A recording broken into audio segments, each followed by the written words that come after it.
boa tarde. Está no ar Bate-Papo com Cristina Pinho. Hoje eu recebo um queridíssimo amigo, escritor, tudo de bom. Plínio Camilo, tudo bem, Plínio? Tudo tranquilo, tudo bem. Bem-vindo mais uma vez aqui para contar obrigado. Essa história tão boa, né? Oba. Outras Vozes está entrando aí nos lançamentos. Exatamente, dia 13 de outubro nós vamos lançar. Dia 3 de outubro na Galeria Olido. Exatamente. Você está lançando, vai lançar essa sua nova obra literária que fala sobre o negro escravizado no Brasil. Exatamente, são histórias contadas do ponto de vista desse negro escravizado. Ah, então não é uma história que tem começo, meio e fim, Não. são contos. São contos, é uma coletânea de contos. Uma coletânea. Quantos contos você tem? 33. 33, totalmente independentes. Totalmente independentes, até um ou outro volta alguma história, mas são independentes.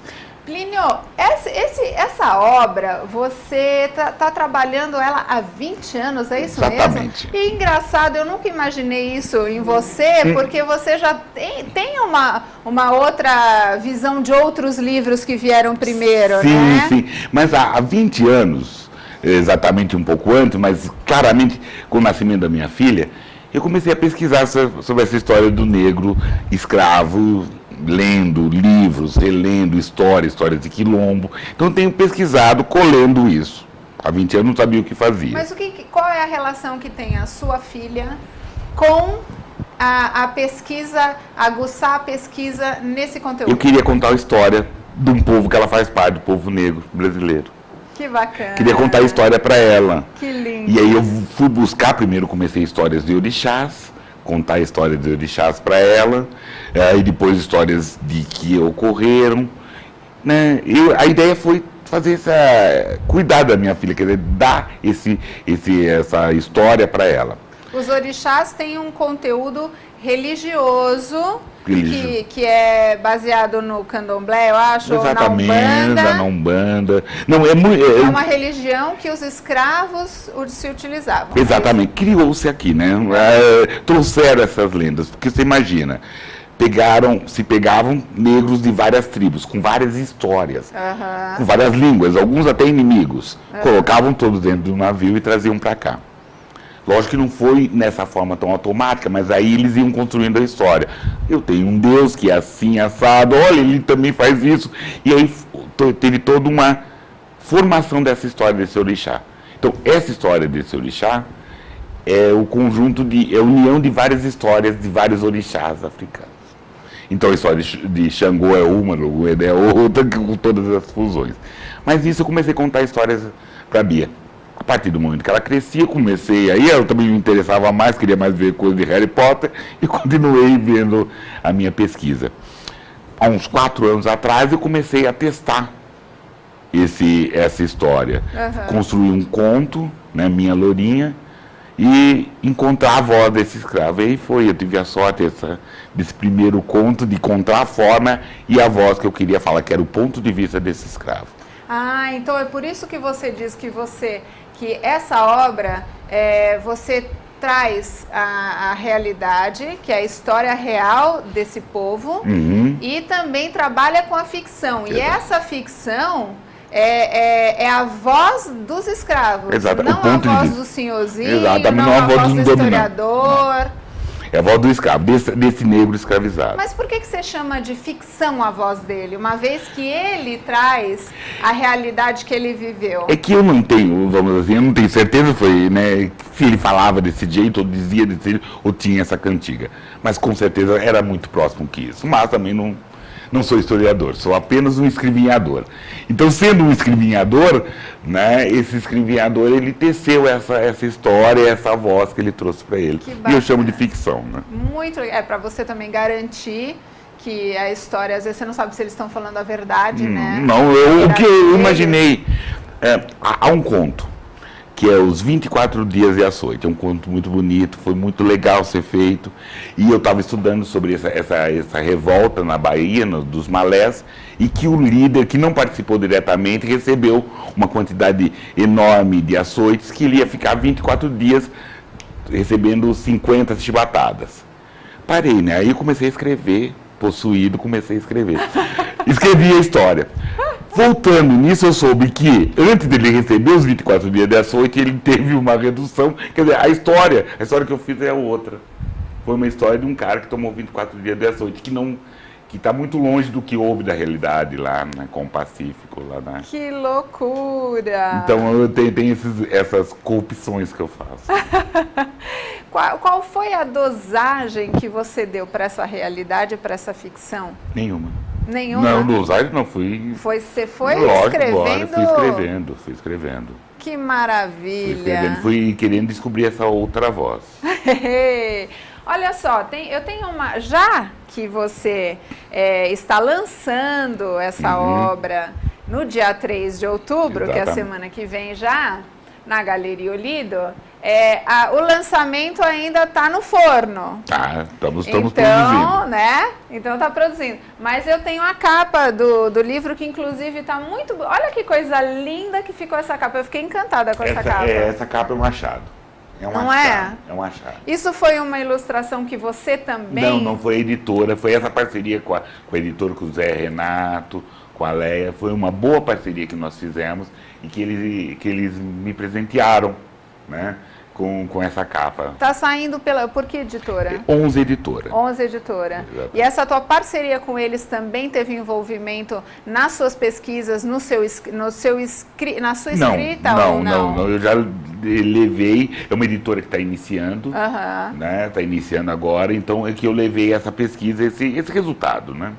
Que esse trabalho especificamente é para um público infanto-juvenil ou você quer trabalhar com público adulto? A tua intenção... Com o público de modo geral. Infanto, juvenil, adulto, né? Ele não é voltado para um grupo, é voltado para esse público. Mas para o adolescente, o pré-adolescente que está aprendendo essa linguagem, né, da história do povo, é muito interessante. Acho que é um conteúdo bom para eles, né? Eu fiz alguns testes, é interessante, anima, percebe-se. Quando você traz esse outro ponto de vista, ou o ponto de vista do oprimido, que tem outros escritores que dão esse ponto de vista do oprimido, quando você dá um ponto de vista do oprimido, esse adolescente ele se sente mais próximo e quer entender, quer buscar, quer ver mais coisas. Livro de escola é totalmente diferente quando conta essa história do que um livro como esse, uma obra literária como essa. O compromisso é outro, tá se trabalhando melhor agora, está se trabalhando, tem uma questão da África, de se discutir a questão da África, disso, está se melhorando. Também não sei, né? Eu imagino que Outras Vozes ele seja apenas uma contribuição. Né? Uma contribuição, não é o final. Precisa de uma pesquisa maior, precisa se ver mais. Tem textos de fora do ponto de vista do escravo, que é interessante. Mas aqui o escravo brasileiro. Quer dizer, a ideia do Outras Vozes, ou a minha ideia como escritor, desse tema, é contribuir para essa construção desse negro brasileiro. Né? Como você está vendo o negro brasileiro hoje? Estamos em construção. Estamos assumindo alguns postos, estamos tendo que brigar. Você ainda acha que existe aquele preconceito exacerbado? Você ainda acha que existe toda essa diferença social? Existe. Ainda hoje, em pleno século XXI, com tantas mudanças. Ainda hoje existe esse preconceito. Que absurdo, né? É um absurdo. Estamos ganhando, estamos conseguindo outros espaços, mas existe, infelizmente. É cultural? Você acha que isso, o negro em outros países é visto diferente do que no Brasil? Sim, eles estão em momentos diferentes. Então, em momentos, é cultural, é econômico, é social, é tudo uma briga. Além do que também tem o negro, tem a negra, tem a mulher, tem a questão da mulher negra. Então, aí a mulher, ela já tem uma dupla jornada aí, né? Porque a mulher, ela já é vista como um ser, às vezes, inferior, ganhando menos. Exatamente. Né? No mesmo nível de uma empresa, ela sempre recebe menos. Outro dia a gente estava vendo isso na televisão, que ainda hoje acontecem esses absurdos, né? Então, e o acúmulo de funções também, que ninguém valoriza. Então, né? Isso em pleno século XXI. Exatamente. Então, o negro ser, a mulher é esperado, infelizmente. Temos que superar isso, temos que trabalhar com essa construção, com mais discussões, mas principalmente com ações. Ações afirmativas, ações fortes, ações que sejam, né, que impulsionem essa mudança. E aprender isso na escola também, né? Ajuda. Uma vez que a escola também é a segunda casa, ela faz parte da formação. A educação, da formação de cada pessoa. Exatamente, ela faz parte. Plínio, essa sua obra é a terceira. Oba, solo, né? Solo. E me conta das suas outras obras, nomes e onde que elas estão aí, que as pessoas podem, inclusive, elas estão nas melhores livrarias do ramo, mas principalmente pelo site. O meu primeiro livro foi um romance infanto-juvenil, esse foi... Específico foi O Namorado do Papai Ronca. O Namorado do Papai Ronca é a história de um menino que mora em São Paulo, que por 6 meses, em um determinado momento, ele vai morar com o pai, numa cidade do interior, e o problema do pai é que o namorado desse pai ronca. Então, esse livro é muito, muito feliz, né? Eu gosto desse livro porque ele conta a história do Dante e todas as peripécias que ele passa lá nessa cidade do interior, de entender o namorado, entender que ele ronca e todo o preconceito que ele vive disso. Em função de ter um pai homossexual. E que o namorado ronca e a família. Então é muito interessante. Esse livro eu fiz em 2012 e venho trabalhando. Aí você vai querer mudar, né? Vamos falar, tá, fiz um infanto juvenil, quero fazer um adulto. Já estava produzindo também uma coletânea de contos de um personagem que eu não tenho o nome dele, e que ele tinha mais ou menos a mesma idade que eu e passando pelas mesmas situações que eu. E uma amiga minha no ônibus, eu contando dele, já falou, pô, ele tem um coração peludo. Boa. Foi a ideia do outro livro, essa coletânea de contos, Coração Peludo. Ele pode ser visto como contos, né? Ou pode ser visto como um romance em capítulos. Porque conta desse rapaz até dos 6 anos até os 52 anos. Esse, né? O primeiro saiu pelo selo Mundo Mundano, O Namorado, e o segundo saiu pela editora Casual.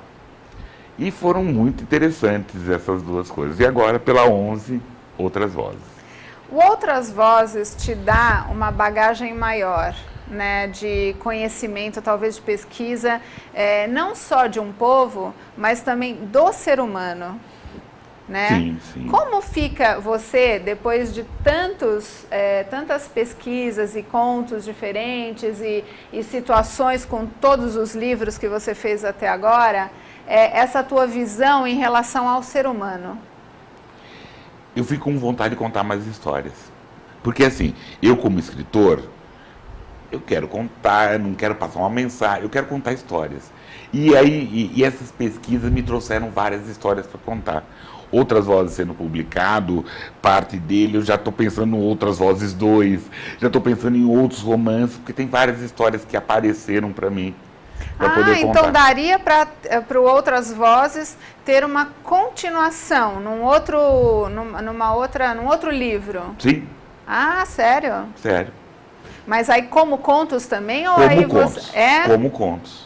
E por que você preferiu fazer contos ao invés de contar uma história que tenha começo, meio e fim, uma vez que tem tanta coisa para contar do povo que viveu a escravidão no Brasil? Eu queria, a ideia de você contar uma história, a minha ideia de contar uma história é fazer muito mais o outro pensar. Uma história curta faz pensar. Essa forma, e muitos deles apareceram na internet, no meu blog. Então eles precisariam ser contos curtos, né? Ou pelo menos a ideia que eu tinha de contos curtos. Então a ideia é um conto curto, eu não quero fazer um romance, não quero fazer a saga do Kunta Kinte, não é essa a minha ideia. A ideia é pincelar, né? Mexer fatos um pouco. importantes. Que eu acho importante, que nem sei se são, mas foram importantes, que nos suscitaram numa história. Mas de alguma forma tem alguns momentos de reflexão. Todos. Né? Quando eu escolho o ponto de vista dele, né? Quando eu escolho o ponto de vista do João Criolo, que é um faiscador, né? Ele tem uma ideia, né? Tem toda uma reflexão. ele reflete, eu pego ele no momento que está morrendo. Então, exige ou acontece uma reflexão. Você teve contato direto com as pessoas que viveram essa história? Agora não, mas eu, quando pequeno, sim. Minha bisavó. Minha bisavó era neta, era filha de escravos, ela conta. Então você já lembro. tem isso no seu consciente ou no seu subconsciente, digamos assim, de uma certa forma. Tem. Você vem me dizendo que isso surgiu a partir do nascimento da sua filha. Hoje, ela participa dessa obra, ela te dá, ela influencia nele pronto, nesse trabalho pronto? Sim. Sim, ela influencia porque ela lê, mas como todo adolescente, ela não dá o braço a torcer, não fala que seu pai dela é o ótimo, né? Ela não fala isso.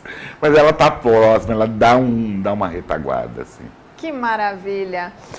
Olha só, Plínio, você vai lançá-lo, então, no próximo dia 3, me fale horário, 3 endereço. de outubro, vai ser ali na Galeria Olido, deixa eu pegar aqui, porque é na Avenida São João, 473, Centro. Nós vamos começar, né, às 18 horas. 18 horas, sem horário para acabar? Não, vai ter que, infelizmente, ter. Adoraria que não, mas até pelo menos às 22 horas. Que coisa boa. Para quem quiser saber mais sobre você, sobre o livro e adquirir o livro inclusive. O livro, ele, por exemplo, ele está em pré-venda no site da editora, da 11 Editora, que é www.11editora.com.br, né? E para saber de mim é só procurar nos blogs, né? Eu tenho o blog do Namorado Papai Ronca, ou do Coração Peludo, ou do Outras Vozes. E como Plínio Camilo com 2 L's, também te encontra? Fácil. É nome de rua em Piracicaba. É em sua homenagem? Não, do meu pai. Mas tá tudo em família. Exatamente, então. Né? Eu falo, eu tenho uma rua em Piracicaba. Que maravilha. Você então já está pensando no Outras Vozes número 2? Estou. Estou pensando, mas agora eu estou pensando num outro romance. Assim. Num romance? Um romance. Você já pode dar uma pincelada pra gente sobre o quê? Ele chama A Confraria da Padaria do Seu Casimiro. Uau! Então o título é meu, já peguei. Aqui já está registrado. Já registrou. Já registrei aqui. A Confraria da Padaria do Seu Casimiro. Que conta a história... conta uma história num período de 76 até 80. De uma família num bairro de um município aqui próximo de São Paulo. E existem conflitos? O conflito é o quê? Principalmente assim, 75, 76 foi um momento grave na questão do Brasil com relação ao governo militar onde estava engolando o governo Geisel, né? E veio o governo João Batista. Tudo era proibido, inclusive na televisão. Exatamente, tudo era proibido. E que a gente não sabia, então muitas vezes a gente não sabia o que sentia falta. Era uma coisa estranha, né? Você não tinha, tudo tinha censura, então, essas outras coisas. Havia um policiamento, Esquadrão da Morte. Então estou contando isso aqui no ponto de vista aqui de um menino de 12 anos, também, ou pelo menos da família dele, também aqui em São Paulo. Bom, a gente vive ainda essas coisas veladamente, né? Mas vamos em frente. Com certeza. Plínio, eu só te desejo muito mais sucesso. Muitíssimo obrigada por você ter vindo aqui mais uma vez. Eu agradeço, me contar sobre essa obra, que eu conheço as outras. A gente já estava junto nesses momentos. Então é muito legal para mim participar desses momentos com você e que eu continue fazendo parte dessa história. Muito obrigada. Por favor, você sempre vai fazer parte. Eu agradeço muito, agradeço a todos a gentileza, assim. Obrigado. E apareçam lá na Galeria Olido. Dia 3 de outubro, das 18 horas até as 22. Até as 22. Obrigada, querido. Obrigado, querido. Viu? Agradeço. Obrigado. Eu que agradeço. Queridos, olha só, estamos aí já com o nosso segundo bloco chegando. Você não saia daí que o intervalo é rapidinho.